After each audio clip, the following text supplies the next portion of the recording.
सर्वत्र आत्मदर्शिता, जो सद्गुरु की आज्ञा अनुसार संपूर्ण प्राणियों में एक आत्मा को ही देखने का अभ्यास कर रहा है, अर्थात संपूर्ण योनियों के शरीरों को महल समझ लिया है तथा संपूर्ण महलों अर्थात शरीरों में एक ही आत्मा को विद्यमान देखता है, उसे कहते हैं आत्मदर्शिता।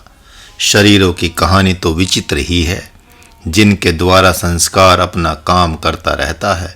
उनमें कोई शरीर 9 दरवाजों वाला है तो कोई शरीर 8, 7, 6, 5, 4, 3, 2 दरवाजों वाले हैं।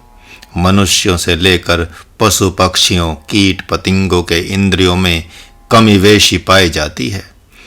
पशु बिना हाथ का है तो मनुष्य बिना पूंछ का, सांप बिना हाथ पांव का है तो गोजर केकड़े बहुत से पैर वाले हैं। कोई जीव बहुत मुख वाले हैं तो कोई जीव बिना मुख वाले हैं। कोई मुख से खाने वाला है तो कोई नाक से। श्री रामचरितमानस में इनका संकेत है, कोई मुखहीन विपुल मुख काहू, बिनु पद कर को बहुपद बाहु, विपुल नयन को नयन बिहीना, रिष्ट पुष्ट को अति तन खीना।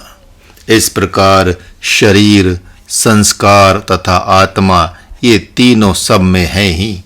अतः शरीर और संस्कार को छोड़कर चेतन आत्मा ही जिसकी आत्मा बन गया है, उसी की तरफ दृष्टि रखने वाला आत्मदर्शी कहलाता है। इस प्रकार कर्म योगी सब में आत्मा को प्रमुखता देते हुए अपना व्यवहार संपादन करते हैं। यदि इस प्रकार किसी के कर्म की व्यवस्था व्यवस्थित है तो वह निश्चित रूप से आत्मज्ञान रूप परम लाभ को प्राप्त करता है, अर्थात अपने स्वरूप में स्थित हो ही जाता है। और ऐसा जब पूर्व में राज ऋषिगण करते आए हैं तो आप क्यों नहीं कर सकते? भगवान के कहने का मात्र प्रयोजन यही है। दूसरे अर्थों में आपका कर्म सद्गुरु की व्यवस्था के अनुसार व्यवस्थित है तो निश्चित रूप से आपको निर्मल चित्तता, मनोजयता, जितेंद्रियता तथा सर्वत्र आत्मदर्शिता रूप फल प्राप्त होगा ही होगा, इसमें संदेह नहीं है। संन्यास साध्य तो है लेकिन दुख साध्य है। इसके साधन के लिए कोई आधार ही नहीं है दिखाई पड़ता, जबकि आधार से आधे की प्राप्ति होती है। इसमें सद्गुरु की सांकेतिक भाषा को पकड़ना होता है। सूक्ष्म बुद्धि ही उस संकेत को समझ सकती है, और जब बुद्धि संकेत को समझने लगे तो संन्यास अति सुख साध्य हो जाता है। दुख साध्य इसलिए क्योंकि इसमें शम, दम, उपरति, तितिक्षा इत्यादि का पालन ही बड़ा कठिन हो जाता है। अतः देहाभिमानी के लिए यह अति जटिल है।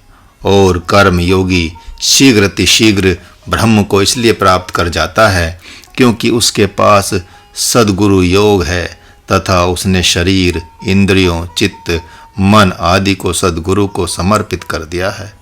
ऐसे समर्पण के कारण ही भगवान ने उसे मुनि शब्द से संबोधित किया है। मननशील होने के कारण ही इसे मुनि कहा गया। यही तो कारण है कि भगवान ने जितनी प्रशंसा ज्ञान योगियों की है उतनी ही कर्म योगियों की भी की है। योग युक्तो विशुद्धात्मा, जो कर्म से ही ब्रह्म की चाहना वाले हैं वे विशुद्धात्मा हैं, विजितात्मा हैं, जितेंद्रिय हैं। वे ही संपूर्ण भूतों की आत्माओं को अपनी आत्मा समझते हुए कर्मों को करते हुए भी कर्म दोष से दूषित नहीं होते। दूसरे अर्थों में योग युक्त वही है जिसके हृदय में संपूर्ण भूतों का आत्म रूप हुआ विशुद्धात्मा, विजितात्मा सद्गुरु बैठा हुआ है। वह उसी की प्रेरणा से कर्मों को करता हुआ कर्म बंधन में नहीं पड़ता। सद्गुरु को हृदय में बिठाकर उसने पुत्र, पत्नी तथा धन को हृदय से बाहर निकाल दिया है, क्योंकि योग युक्त होने के पूर्व क्षुद्र आत्माएं पुत्र, धन एवं स्त्री आदि ही उसकी आत्मा बन बैठी हैं। लेकिन जैसे ही विजितात्मा एवं जितेंद्रिय सद्गुरु को उसने हृदय में बिठाया, वैसे ही वह संपूर्ण विशेषणों से युक्त हो गया। आप सब नहीं देख रहे हैं कि महात्मा भरत प्रभु श्री राम को पाकर हृदय से कैकई को बाहर कर विजितात्मा हो गए, जितेंद्रिय हो गए। महात्मा विभीषण भी अपने हृदय से रावण सहित लंका के ऐश्वर्य को त्याग कर संपूर्ण भूतों की आत्मा प्रभु श्री राम को पाकर विजितात्मा एवं जितेंद्रिय कहलाए। जितेंद्रिय वही होता है जिसने इंद्रियों पर विजय प्राप्त कर ली है। पूर्व में कहा गया है कि स्वजन ही अपनी स्थूल इंद्रियां हैं। जिन जिन लोगों ने सर्वप्रथम इन स्थूल इंद्रियों को त्याग कर सद्गुरु की शरणागति स्वीकार की, वे विजितात्मा जितेंद्रिय हो ही गए। गृहस्थ आश्रम में आए दिन हर पल संग्राम का अवसर आता रहता है। यदि कोई मुमुक्षु है तो, और यदि कोई मुमुक्षु नहीं है तो उसका हिजड़ों का जीवन है। भगवान का यहाँ स्पष्ट संकेत है कि संपूर्ण भूतों की आत्मा ही जिसकी आत्मा हो गया है, वह शरीर, वाणी, मन, बुद्धि, चित्त से जो कुछ भी करे उसका दोष उसे स्पर्श नहीं करता। अतः इस कारण से वह श्रेष्ठ है। यदि कोई कहता है कि तन मन वचन हृदय से वह कर्म योगी कुछ भी करता हुआ लिपायमान नहीं होता, तो क्या वह बुरे कर्मों को करके भी दोषी नहीं होता? नहीं नहीं, ऐसा नहीं है। यह तो स्पष्ट ही है कि जिसके हृदय में संपूर्ण आत्माओं की आत्मा बैठा है, उससे क्या बुरे कर्म होंगे? क्या कभी ऐसा हुआ है? किसी शास्त्र में तो ऐसा नहीं दिखाई पड़ता। दूसरे अर्थों में कर्म योग इस कारण से भी श्रेष्ठ है कि आप जैसे देहाभिमानी को सद्गुरु प्राप्त हो गया, अर्थात शरीर को अपना मानने वाले आत्म जिज्ञासु को आत्म रूप और आत्मज्ञानी गुरु प्राप्त हो गया, तो उसके लिए कर्म योग ही श्रेष्ठ है। इसलिए कि उसका कर्म योग ज्ञान योग की समानता करने वाला है। महात्मा अर्जुन को भगवान नारायण सद्गुरु के रूप में प्राप्त हैं। इसलिए ही तो भगवान उन्हें हे जितेंद्रिय, हे महाबाहो, हे महावीर, हे महात्मा आदि कहकर पुकार रहे हैं। इस मंत्र के द्वारा जब भगवान यह कह रहे हैं कि जो संपूर्ण भूतों की आत्मा को अपनी आत्मा समझ रखा है, वह कुछ भी करता हुआ कर्मों के दोषों से लिपायमान नहीं होता, तो इसका तात्पर्य है कि वह धर्म विरोधी स्वजनों का वध करता है। तभी तो विजितात्मा एवं जितेंद्रिय कहलाता है। तो यह अर्जुन के लिए संकेत है कि तुम संकोच मत करो, जितेंद्रिय बनो, विशुद्धात्मा बनो, विजितात्मा बनो, संपूर्ण भूतों की आत्मा मुझ परमात्मा के शरणागत हो जाओ। इसके उपरांत तुम स्वयं देखोगे कि स्वजनों का वध करने के बाद भी तुम्हारे मन में किंचित मात्र भी शोक संताप नहीं होगा। यहाँ तक प्रभु ने पुनः कर्म योगी की प्रशंसा करके अर्जुन की तरफ आशा भरी दृष्टि से देखा, लेकिन हाथ में निराशा ही आई, क्योंकि महात्मा अर्जुन ने गांडीव नहीं उठाया। उधर युद्ध की तरफ चलते हैं तो पता चलता है कि धृतराष्ट्र उस क्षण की प्रतीक्षा में है, जिस क्षण में अर्जुन यह कह दे कि हे माधव, आप चाहे कुछ भी कहें, मैं युद्ध तो नहीं करूंगा। इसी आशा को लेकर धृतराष्ट्र ने पूछा, संजय, अब तक की वार्ता का सारांश मुझे बताओ। संजय ने कहा, हाँ अंधाता, एक ऐसे धर्म को लाकर खड़ा कर दिया भगवान नारायण ने कि अब तो अर्जुन को युद्ध करना ही पड़ेगा। राजन, मुझे तो लग रहा है कि मानो वे कह रहे हों, जब पितामह भीष्म अपने गुरु परशुराम जी से धर्म युद्ध करते हैं, तो तुम इनसे धर्म युद्ध क्यों नहीं कर सकते? यही नहीं, इस समय ये अपने पद पर भी नहीं है, जबकि वहाँ परशुराम जी तो अपने पद पर थे। परशुराम जी के पास कोई दूसरा परशुराम नहीं था, जबकि उनके पास तो दूसरा भीष्म, और वह भीष्म मैं हूँ। मैं भी इन्हीं की तरह प्रतिज्ञा वाला हूँ। यदा यदा ही धर्मस्य ग्लानिर्भवति भारत, यह मेरी ब्रह्म प्रतिज्ञा है, जिसको ये खूब अच्छी प्रकार जानते हैं। और जानते हैं तो फिर इन्हें पूछना चाहिए कि हे प्रभु, आपने अलग प्रतिज्ञा कर ली, मैंने अलग प्रतिज्ञा कर ली, तो फिर मेरी प्रतिज्ञा का क्या होगा? उन्होंने अपनी प्रतिज्ञा के सामने मेरी प्रतिज्ञा का महत्व कुछ भी नहीं रखा। लेकिन तुम ऐसा न करो, तुम तो मेरी प्रतिज्ञा का मान रखो। इस न्याय से भी तुम युद्ध करने के ही अधिकारी होते हो। हाँ संजय, बात तो तुम ठीक कह रहे हो। धर्म की परिभाषा तो जो परिभाषित की है माधव ने, वह अपने आप में अपूर्व है। इस न्याय से तो अर्जुन का युद्ध करना धर्म हो ही जाता है। लेकिन इस समय मेरा पुत्र अर्जुन, जो मेरे जैसा ही धर्म भीरू हो गया है, मेरे जैसा ही जिसका चित्त मोह से आच्छादित हो गया है, उसकी स्थिति कैसी है? जब भगवान मधुसूदन ने एक बार फिर युद्ध के लिए ललकारा है, तो क्या वह गांडीव की तरफ नहीं देख रहा है? धृतराष्ट्र ने पूछा। नहीं राजन, नहीं। उनके मन में कुछ प्रश्न चल रहा है। वे सोच रहे हैं कि जो ज्ञान योग मेरे लिए बड़ा ही कठिन है, बड़ा ही कठिन है, इतना कठिन है कि मैं भगवान जैसे सद्गुरु को पाकर भी इसका साधन नहीं कर सकता, तो फिर इसका स्वरूप क्या है? भगवान ने मन की बात जान ली और कहा, वह ज्ञान योगी देखता हुआ, सुनता हुआ, सूंघता हुआ, खाता पीता सोता जागता हुआ, छोड़ता पकड़ता हुआ, आंखों को बंद करता हुआ खोलता हुआ भी कहता है कि मैं कुछ नहीं करता, बल्कि इंद्रियां ही इंद्रियों के विषय में व्यवहार कर रही हैं। इन दोनों ही मंत्रों से स्थूल इंद्रियों के द्वारा किए जाते हुए कर्म को ही वह नहीं देखता, कि बल्कि ऐसा समझता है कि इंद्रियां तो अपने अर्थों में बरत रही हैं, लेकिन अंतर इंद्रियों से भी मैं कुछ भी नहीं कर रहा हूँ। अर्थात जिस प्रकार आँखों से भाव रूपी संस्कार देखता है, कानों से भाव रूपी संस्कार ही सुनता है, तथा संपूर्ण इंद्रियों से भाव रूपी संस्कार ही कर्म करता है, उसी प्रकार मन से भाव रूपी संस्कार ही मनन करता है। बुद्धि के द्वारा वह भाव रूपी संस्कार ही चिंतन करता है और चित्त से भाव रूपी संस्कार ही ध्यान करता है। इस प्रकार इंद्रियां ही इंद्रियों के द्वारा अपना अपना स्वार्थ पूरा कर रही हैं। वे इंद्रियां कौन कौन सी हैं जो इंद्रियों के द्वारा अपना स्वार्थ पूरा करती हैं?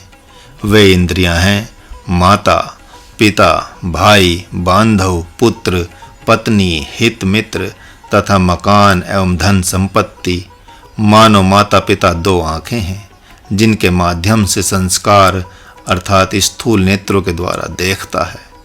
भाई, बांधव, हित मित्र ये दो कान हैं, जिनके माध्यम से भाव रूपी संस्कार सुनता है।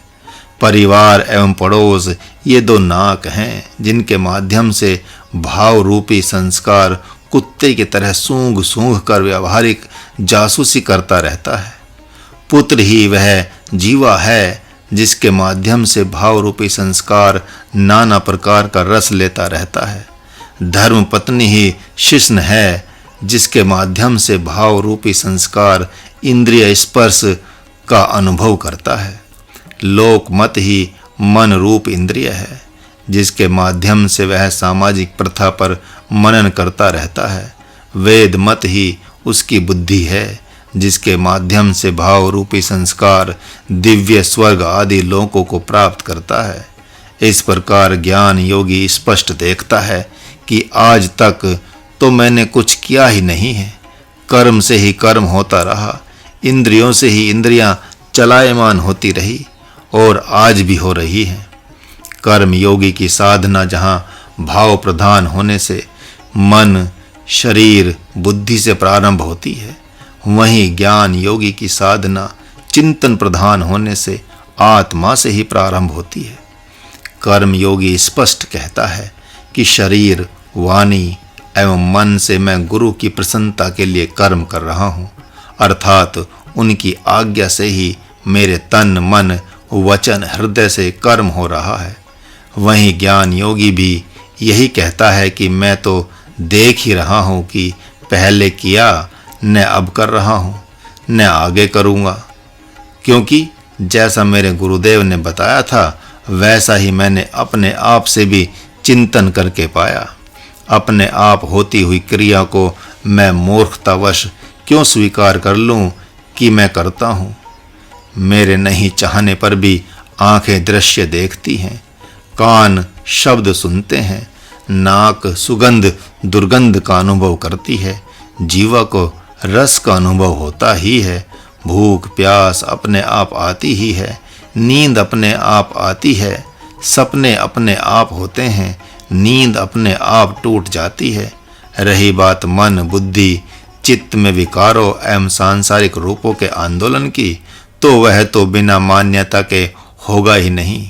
अतः अब मैं किसी भी पदार्थ या विषय को न अपना मानूंगा न पराया।